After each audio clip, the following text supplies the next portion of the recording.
जिस शख्स ने खुद जेल जाकर दुश्मन को जेल भिजवाया और जिसने अपनी मोहब्बत की शादी खुद तोड़ दी, क्या वो ही असल हीरो नहीं? ये कहानी है सांवल, प्या और इलिया की। आखिर में ऐसा फैसला जो आपको रुला देगा।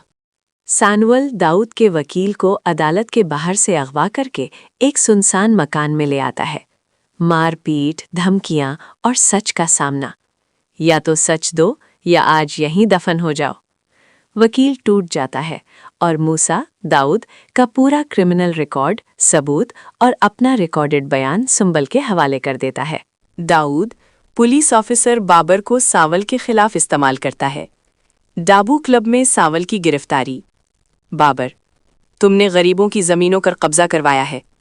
सांवल के कदम लड़खड़ा जाते हैं, लेकिन जाते जाते वो प्यासे से कहता है, ये सबूत वहीद को दे देना, दाऊद अब नहीं बचेगा।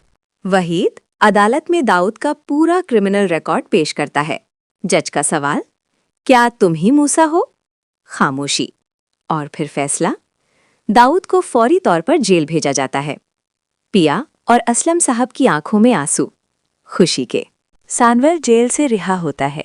पिया सबके सामने कहती है, सांवल, मैं तुमसे मोहब्बत करती हूँ। खुशी, दुआएं, शादी की तैयारी। अलियार सांवल को बताता है, वो वीडियो मैंने वहीद को भेजी थी। सांवल चौंक जाता है। अगले दिन शादी। निकाह के वक्त सांवल खड़ा हो जाता है। प्या, अलिया तुमसे सच्ची मोहब्बत करता है। मैं तुम्हें खुश देखना चाहता हूँ, अपने साथ नहीं बल्कि उसके साथ। प्यार होती है। सांवल हाथ जोड़कर चला जाता है। निकाह प्या और अलिया का हो जाता है।